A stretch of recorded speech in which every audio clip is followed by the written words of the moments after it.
It's the NFL Power Rankings Show presented to you by Energizer. Let's take the show on the road. No longer are we separated, Eric, at home by 2,000 miles, LA and Chicago. No, we're actually here together at the 75th Reese's Senior Bowl. And after day one of practice, why don't we just do this like this? Yeah, so much better this way. The connection is real. It is. It's good to see you. Good to see you too. All right, we'll do the fist bump and let's All right. get them on the screen here.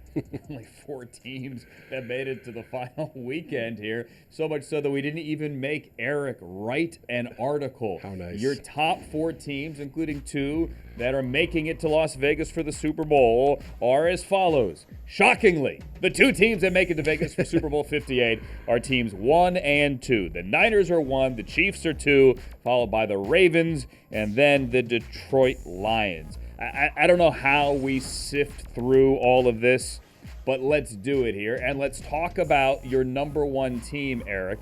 It's a team that spent 9 weeks at number 1, more than the Ravens, more than the other 2 there, and one that eventually is representing the NFC, but not without a lot of difficulty in the postseason. We had the Packers coulda, woulda, shoulda, beating them in the divisional round after they had gone into Dallas and beaten the Cowboys. And then we had the 49ers needing to rally from down 17 at the half to somehow pull it out and to end the Lions' amazing run. They are still your number 1 team. They are, and for good reason. Obviously, the first half didn't look so great. Detroit was the dominant team, but I love, after the game, both hearing from Brock Purdy and Kyle Shanahan, both sort of saying, like, it's okay. We're down 17. We can win this thing. And I think that attitude has kind of helped them this year. They had that 3-game losing streak in the season where they didn't play all that well, but had a chance to win 2 of them. And, we saw, obviously, in these 2 playoff games, when they come alive in the fourth quarter, they can beat anybody in the NFL, I think. It's interesting because a lot of people picked the Niners and the Chiefs before the season. Sure. They were 2 chalk selections because they were 2 great teams. The route that each team took to get here is interesting. A route, again, that included the Niners being down 17 and included in the first half.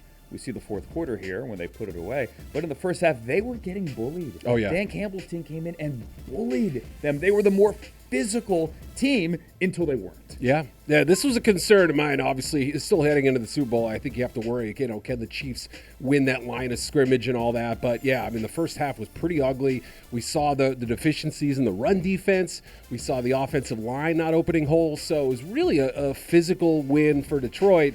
And then, again, that script did flip. And look, I think they can be dominant at times. Listen, we see Brock Purdy there, and we see his family. Yep. Can we get over the waiting for him to fail thing? Now, I admittedly did say last week that if Purdy hadn't rallied them back against the Packers, and the narrative would have been if they had gotten pushed out of the playoffs, well, what do you do now? Kyle's going to move on. And honestly, to be fair, I still think we sit on that edge every week. But I think that is unfair to Brock Purdy. Why can't we celebrate the Mr. Irrelevant to Super Bowl story? Why do we have to sit here and nitpick his game and wait for him to fail? Yeah. I don't get it. I think there's a reasonable debate to be had about where he sits on the quarterback hierarchy there. Is he a low-end starter? No, I don't think so. Does he play like one sometimes? Maybe. Is he a superstar? No, I don't think so either. But somewhere in the middle, there is a very good quarterback who can be a little bit inconsistent from time to time, but also make plays, especially, Andrew, with his legs in the fourth quarter, second half, certainly, against the Lions. I really thought that was the difference in the game. Those 3 or 4 long scrambles, especially the one on 3rd and 4 from the 49. You stop them there, Detroit has a much better chance of winning. They did not, and we know how it ended up. It's a guy that is not known for his legs, but when he needs to use them, he can. He had a 21-yard scramble there, and you said low end. You know what? I'll quote Tribe Called Quest, the low-end theory. I like his low-end theory here. Nice. And he is going to the Super Bowl as, quote-unquote, Mr. Irrelevant. And he's going to face the Kansas City Chiefs, a team making power moves, presented to you by Energizer. Power moves because they went on the road here, Eric. They won in Buffalo. Yeah. They won in Baltimore, and they are, checks the notes, up 2 spots. They're the biggest mover this week. I know we only have 4 teams. Hey, look, that is a power move when you get down to the Final Four. And, even heading up to the game, we heard Joe Tooney wasn't going to play. It was going to be Nick Allegretti, no Kadarius Toney, other guys banged up. I really had my doubts, but for whatever reason, Baltimore got out of character offensively, and the Chiefs took advantage, scoring on those first 2 drives, and then that turnover to kind of put them in a tough spot. I know they didn't score after that, but just kept them at arm's distance the entire game. And the Patrick Mahomes factor and the defense, Steve Spagnuolo, in Steve they trust. That has been the theme of this game, and I think the theme of the season. I had a conversation with some people last night here in Mobile. All the NFL decision makers are here. Yep. And a late night conversation in a local watering hole about Steve Spagnuolo and how great a job he has done. In Spags, we trust the T-shirts there in the locker room after the game. You know, he was a head coach 15 years ago with the St. Louis Rams. The way his defense is playing right now, you would think he'd get another shot. I think he's content where he is. It's as if Andy Reid has a second head coach there. Yeah. And this is, and their 6 straight trips to the conference championship game, their best defense by far. Yep, absolutely. And think about a generation or two ago when he was in Philly, Andy Reid had great coordinators there, and he had the great Jim Johnson, who I think had one head coaching interview in his life. Just didn't really want to be a head coach. So I think we need to celebrate the Steve Spagnuolos of the world and the job that he does. And, you know, he's been an integral part of their success this season. Think about how many times the offense struggled, the defense bailed them out. I think they're going to have an excellent chance to do some work against these Niners, as talented as they are. And an all-around good guy, and he has the talent on the edges there, the corners, on the perimeter. Yep. He doesn't have as much talent on the edge as Charles Ometa, who tore his ACL in that game. He will not be able to play in the Super Bowl. His season is over. But they did really kind of sort of what the Browns did Week 10, who also have the corners, right? We're going to press you. We're going to jam you. We're going to make you throw over the top. Go ahead. If you do it, you do it. And we're going to come right at you. We're going to run blitz. We're going to stop that run. The Ravens had the number 1 run game in the NFL. They abandoned it early because that defense took it right to them. Yep. I thought it was criminal for what the Ravens did. We can talk about that later, but obviously I think the Chiefs sort of played it by ear and did a really good job. And obviously clutch plays like this, right? You know, you get burned on a long catch, and then all of a sudden, L'Jarius Sneed, one of the best corners in the NFL. Is he going to make money? Is he going to make money in free agency come March 11th? If he doesn't, it is criminal. He will. So yes, the answer is yes. Yeah, the future is bright. Look for the Ravens. Zay Flowers put together a very good year. He simply did not have his best day, despite the early touchdown. Let's turn now to those Ravens. They are in your Final 4, ranked 3. The 2 losers of the conference championship games coming in at 3 and 4. We say every year that no team is going to be the same. When the season ends, right, like this group is breaking up here. Yep. Baltimore, Odell Beckham Jr., 1-year contract. They paid him $16 million. Don't know if he is going to be back. Really wasn't used a lot. Down the stretch, J.K. Dobbins wasn't here. He, too, is heading into free agency after a September injury. Patrick Queen is going to be a free agent here. They paid Roquan. Can they pay 2 linebackers? The answer is unlikely to do that. This just feels like such a horrible, missed opportunity for a team that dominated playoff competition during the regular season. Yep, and looked great in the second half, dominated the Texans. I mean, everybody felt like this was setting up for kind of their coronation of sorts, but I got to say it. I thought Todd Monken's play calling was a little curious. Curious? You gave the running back the ball 6 times. Right. Not in the first quarter. The entire game. Yes. Gus Edwards, 3 carries, 3 handoffs, 1 catch, if I believe. You were the number 1 rushing offense in football against the number 18 rush defense. I don't get it. I tried not to think of it this way, but it almost felt like they were trying to bust a narrative about how they win games, right? You mentioned the run is sort of their bread and butter, but it was almost like they came out trying to prove they could win with Lamar's arm winning it and throwing in a different way than they did during the season. I just didn't get it. Edwards was great on a per-touch basis, but just didn't get enough. Give them the ball. This is what they do. Again, the Chiefs have the personnel to match up. Right? They have Trent McDuffie. They have L'Jarius Sneed. They have the talent on the perimeter. Lamar was great this year in the pocket. It helped to have Mark Andrews back, but you had some drop passes early. They didn't seem in sync. You know, when they went forward on 4th down, the next play came back and ran Gus for maybe 15 or 20. I thought, all right, there it is. That's the Ravens team. It's turning, that we know. And again, it's a what if here, because as much as I love Lamar Jackson, it's not going to be like a diss track here. He's got to win more in the postseason. He has, as Kyle Brandt pointed out on GMFB on Monday morning, he has now, assuming he wins at Honors next week, as many MVPs as playoff wins. Yep. And this is almost, it's probably the first time Lamar Jackson and Peyton Manning have ever been compared, but you remember how Manning's career started, right? The questions about the playoffs, could he win? We don't have those now. We've obviously seen the second half of Peyton's career. I suspect that'll be the same for Lamar. I think at some point he's too gifted, too rare, too unusual not to succeed. But right now, that question is legitimate, it's fair, and it's sort of being hung around his neck a little bit. And we need some playoff success in a very competitive, the best division for my money in football. The Browns made it. The Ravens made it. The Steelers made it. Obviously, they were one and done. It might have been different. You weren't going to get 4 in. But look, Joe Burrow got hurt down the stretch. Jake Browning came in and played well. Regardless, the Ravens move on to next year, as do the Lions. And this is hard for me because I kind of feel like the story in both of these conference championship games as we invest in the future, presented by Fidelity, the future is bright for the Lions. But again, much like the Ravens, it's the missed opportunities. Dan Campbell stepped to the podium when everyone questioned his 4th down decisions and said, I just told the team we may never get back here. Which, hats off to you, Dan, for the stone, hard, cold, whatever you want to call it, truth. But man, they were this close. This was their chance. I know. I really am of two minds here. The ambivalence is strong because you think, okay, they are young. They have $61 million in cap space next year. They have 4 picks in the top 3 rounds, and they have this young nucleus of talent. We just started seeing guys like Jameson Williams start to break through. He had a great game, great moments.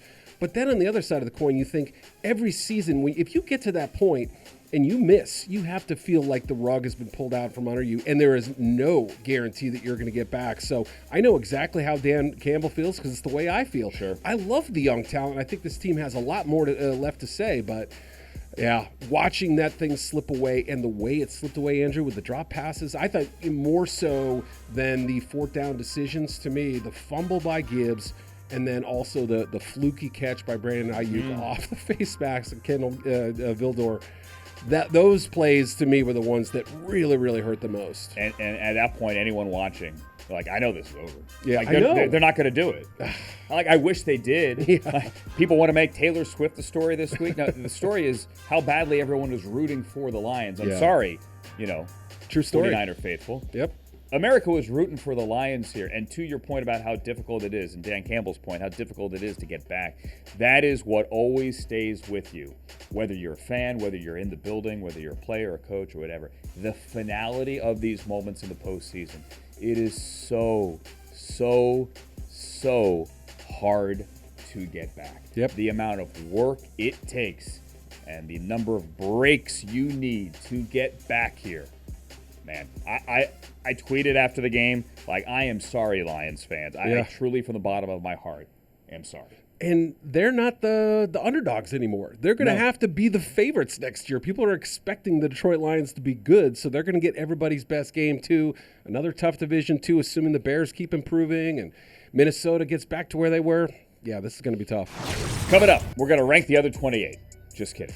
Coming up, with the 2 remaining, we're going to go to Vegas and rank our top 5 storylines for Super Bowl 58. That's next on the NFL Power Ranking Show, presented by Energizer.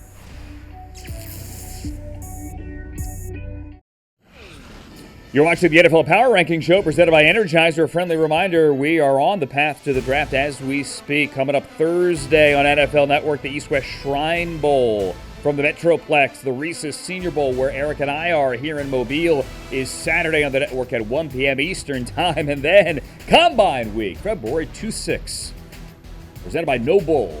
We're going to be in Indianapolis. And also, of course, going to be in Las Vegas as well for Super Bowl 58 at Allegiant Stadium, just west of the Strip. We are ready for that. We are ready as well, not to rank teams anymore, but to give you Eric's top 5 Super Bowl storyline, starting with number 5. He checks his notes without his glasses. Can Andy Reid join the elite fraternity of 3+ Super Bowl winners? Belichick, Noel, Gibbs, Walsh, Reid? Yeah, it's a pretty good group to be a part of if he can win that 3rd Super Bowl. Obviously, Andy lost his first one to his Eagles coach, but since then, obviously, a ton of success with the Chiefs, brought them back to the game again, and done different versions of this Chiefs teams, too. Kind of reminds me of Belichick in the same way they won with defense, then they won with Brady. They always had different identities, and to me, this sort of puts him at a different level. I mean, Andy Reid is a Hall of Fame coach right now, but this would move him up to the, I don't know, Super Hall of Fame? What do we call it? The Super Hall of Fame? The elite wing? Deion has always said, Deion Sanders, Yeah. they need a special VIP room Right. at the Hall. I'd give Andy a key if he wins this. That's me, though. Can I add this to it? Parenthetically here, maybe we could squeeze it into the topic bar. Does he retire if he wins? Good question. I hadn't thought about that, but there's absolutely a case to be made that he could. And look, it would be the end of an era. We've already talked about Saban and Belichick and other coaches not going to be part of the Pete Carroll. If Andy Reid walked away, it truly would be the dawn of a new era with all the young coaches we have, and it would be sad too. We would lose some geniuses. Yeah. Honestly, I don't think he would. I've talked to enough people to think Andy Reid just, what would he do? You keep going. Yeah, right. Like the guy wants to coach. He's going to sit in his basement with an Hawaiian shirt drawing up plays either ways. May as well go out there to the field and hand him to Patrick Mahomes and say, hey, what do you think of this? I don't think he's going to retire, but we're something to keep an eye on, I beg your pardon. Number 4, and again, Eric wrote this, Kelsey and the Swifties against the 49ers defense. Again, for the record, stop hating Taylor Swift. Like, if it's not about Taylor Swift, if you don't like Taylor Swift, that's on you, okay? Right. It's on you. That speaks more about you. Anyway, I don't listen to her music, but I have no problem with the young woman. She's obviously brought a ton of attention to the NFL and to the Kansas City She's the most Chiefs. famous entertainer on this earth. Right. There you go. Right. And Yes. look, this synergy has worked out pretty well, right? I mean, they're winning games. They're going to the Super Bowl. She's got a show in Tokyo that she has a very tight window She's going to make it. I think she is. The international Dateline, Ian explained the whole thing on game day morning. that's He could huge. do it because if it's a Saturday night, it really is like Friday night. Right. 17-hour difference. All that. You get it. She's going to be there. She's going to support her man, and I think obviously Travis Kelce on the field is going to be a huge part of this game plan. The 49ers, they have the secondary, they have the linebackers to cover elite tight ends and stuff, but I still think he's going to give them some trouble, especially in the red zone. So what a great matchup, that defense against Kelce, and we know Mahomes has to go to him at some point. Yeah. I said on NFL Game Day Preview last week that we would have more Jim Harbaugh cutaways than Taylor Swift cutaways. That was my Sunday statement. I almost was right because they didn't really show her that much. They didn't. And I Jim know. Harbaugh did the CBS pregame show. I digress. You're sick of this topic already? I'm not, by the way. I got 12 more days to talk about it. Topic number 3. Mahomes takes another step towards GOAT status with a win. Remember when GOAT used to mean the person that messed up? Now it means the greatest of all time. As long as we capitalize, as long as we make Right. clear what we're saying here, right? You could make a case, obviously, like we did for Andy Reid, but this championship would at least move him closer. We always talk about Brady and the rings and everything else, and I think that's fair to mention. But, if we're just talking quarterback talent, Patrick has to be up there amongst the 2 or 3 best ever, and you win a 3rd Super Bowl to go along with that. I think there's a legitimate argument that he could finish his career as the best quarterback in NFL history. Listen, he doesn't have the 6 rings yet. He is working towards that. Yeah. And obviously, he worships Brady, and he is working towards checking each and every one of those boxes. And it's an impressive resume that he has got. I mean, I don't know that he's ever going to meet it. But I'll say this. He has what Brady has in terms of being the immovable force, the immovable object within not only his conference and maybe the entire league that everyone has to go through. Yep. Josh Allen hasn't done it yet. Joe Burrow did once, to his credit. Obviously, Matthew Stafford, the beneficiary of that because he and the Rams won the Super Bowl. But every year, right, you have to go through Patrick Mahomes. And it's a Brady-like effect. It is, dare I say, Jordan-like effect. You have to go through that guy. And I don't feel uncomfortable saying him in the same sentence. I know it's early. He's only 28 with those 2 other greats. Yeah. I don't. I mean, look, if he beats this 49ers team, we mentioned earlier, they've been top of the power rankings almost half the season. They've been a terrific team this year. If he does that without having had the best season this year, winning without your best stuff, I don't know what that's worth, but to me it's worth quite a bit. He's been able to rally this team in ways that other quarterbacks simply cannot, I think. Jordan, as a younger man, when they won the other 3 at the Yeah. end there at 6 and 7 and 8, he wasn't slashing to the basket anymore. He was hitting that turnaround, right, from the corner. And Mahomes, it's not the deep ball anymore. He's learning to beat you in in other ways, and he is doing it. Number 2, Brock Purdy hopes to become the unlikeliest winning quarterback for a Super Bowl in years. Trent Dilfer, maybe. I mean, but he was a higher pick certainly than Brock Purdy. Rex Grossman almost won one. Obviously didn't. Peyton, you mentioned earlier, did. I mean, look, you almost have to go back to Brady and our colleague Kurt Warner as far as guys, as far as pedigree goes. Now, we've obviously talked about Purdy plenty, and he's played lots of good football over the last year and a half and deserves his flowers for that. But, again, just a quarterback who slipped through the draft ranks and, wasn't considered an elite prospect, was probably better as a sophomore in college than he was as a senior. So just his journey to this point, especially after the elbow injury last year, adds a layer of intrigue to this whole thing. And if he does, it's a narrative buster. I really think it would change his perception nationwide and probably in his own team as well. Like you said, the Niners still have a decision to make on his future. Exactly. And he has so many great weapons. It's why this team wins. Sure. He's a distributor, but he also makes plays. Don't just say he's a game manager. It's not a pejorative, right? I mean, he was able to scramble and put that game away with his legs. Not just a game manager, but topic number one here, the Chiefs defense against the Niners' big four. Yeah, and this is truly a special matchup in my opinion. Obviously, we've Steve Spagnuolo and what that group has done, from Chris Jones to Nick Bolton to L'Jarius Sneed. Every single layer has superstar players, and the 49ers have the arguably best quartet in the league with Debo. How big was he in the NFC Championship game? He was the difference, I thought, in some ways. And George Kittle, maybe a little banged up. We'll see how that toe is. Yep. Christian McCaffrey slowed early, can't hold him down for 4 quarters. And Brandon Ayuk, made big catches besides the fluky one, but also had to come down with that one in order for them to win. Is it Brandon Ayuk's final game as a 49er as he heads towards free agency? If it is, he wants to go out with a ring and a party in Vegas. Imagine the post-game party in Vegas for either team. Yeah. By the way, and for you as well. Come on down to Allegiant Stadium. Coming up next on the NFL Power Ranking Show, presented by Energizer, we're going to pick the game. Super Bowl prediction, guaranteed to be accurate.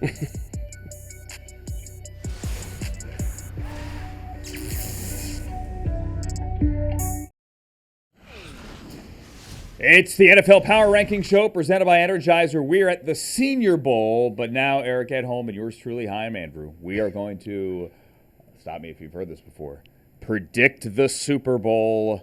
Eric, you go first. Okay. Flip a coin. Who do you like? My coin says 24-18. I think the Chiefs win this. I know the Niners are favored, but I just think that Kansas City defense in the end is going to be too much. And the Mahomes factor, too. Look, I think he's going to – he talked about last week knowing when the defense is rolling, he can take fewer chances. He can be smarter about how he plays. And I suspect this game, to a certain degree, is going to follow that script. Now, I know that, the run game was a little hit or miss, but I think they'll have a little more success doing that in this one, and I just think they're going to be able to keep the 49ers in check more than the Lions did. I have been burned 2 times previously. I picked against the Chiefs in Buffalo, and then I kind of hedged. I did pick the Ravens to win. They're the better team. I thought they were at home. Fair. But then I kind of said, but my gut tells me the Chiefs. That was cheating. I'm not going to pick against the Chiefs this time. I'm going to take Kansas City 27-21. I know that's a very traditional score, but maybe Jake Moody misses a field goal, would have been 27-24. I'm going to go 27-21, Kansas City. You want to give me an MVP? I do, and I'm going to go a little off script here now. I'd love to pick the quarterback, but I wonder if Isaiah Pacheco isn't going to have a little bit of a bigger game here. He runs like he wants to bite people. Yeah, and if you're in the Super Bowl, I would imagine the stakes are pretty high, and having watched that defensive tape of the 49ers really struggling to contain David Montgomery and Jahmyr Gibbs early, I suspect Pacheco with extra rest too. He's been banged up down the stretch. He's going to have a lot of opportunities, and maybe more as a pass receiver, too. If they kind of spread everybody out and get him on the perimeter, I wouldn't be shocked. For the record, Isaiah Pacheco said, I ain't no zombie. Those are his words, not mine. And I do think it's fitting that back in Vegas, the fight capital of the world, Isaiah Pacheco, no relation, Dr. Purdy Pacheco. I think this one sounds right. I'm with you. Okay. I like it. I am going to go, however, with Patrick Mahomes. Because, of course, it's the quarterback. It's chalk. It's right, always it the quarterback. Yeah. Did I just say how I've screwed it up throughout the playoffs? I'm not betting against the Chiefs. And I say, of course, for recreational purposes only. Yeah. Even though you're going to be in Vegas. And I'm not going to go against Patrick Mahomes. Yeah. Why would I? What's the old saying? Keep it simple, stupid, right? This is the KISS theory on Patrick. Is Kiss going to play too? Oh, I would love that. Right. Okay. Like it. With Usher? Usher's Oh, I gonna don't be know. the halftime show. Yeah, Patrick Mahomes, I have him for his third, 3 MVPs. And I'm going to give the Chiefs my pick, my blessing, like it means anything, for the Super Bowl. Again, for recreational purposes only, there are no guarantees. This has been fun. Glad we did this. Yep, me too. For Eric at home, I'm Andrew Siciliano. Don't forget the Reese's Senior Bowl, 1 p.m. Eastern Time on Saturday. So long from Mobile.